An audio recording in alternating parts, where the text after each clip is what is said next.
अतिशय दुःखद दिवस आहे. कारण ज्यांच्या समोर राजकारणाची सुरुवात केली ते अजितदादा आज आपल्यामध्ये राहिलेले नाहीत.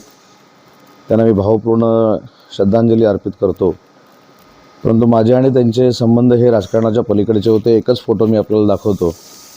या फोटोमधून तुम्हाला कळेल की माझे आणि अजितदादांचे हे संबंध काय होते. अनेक वेळा ते माझ्यावर रागवायचे देखील.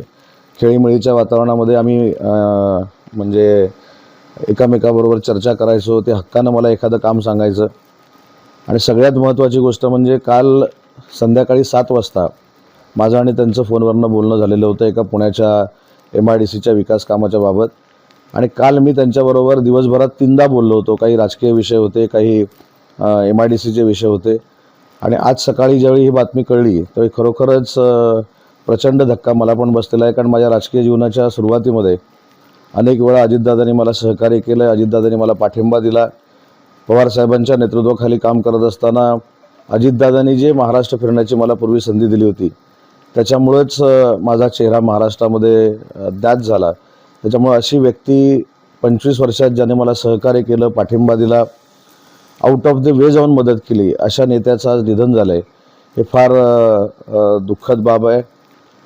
ईश्वर त्यांच्या आत्म्याला शांती देवो आणि त्यांच्या पूर्ण पवार कुटुंबियाला हे दुःख पचवण्याची शक्ती देखील परमेश्वरानं दिली पाहिजे, एवढीच माझी परमेश्वराचरणी प्रार्थना आहे. अजितदादांचं नेतृत्व हे रोखठोक नेतृत्व होतं. ऑन दी स्पॉट काम करणारं नेतृत्व होतं.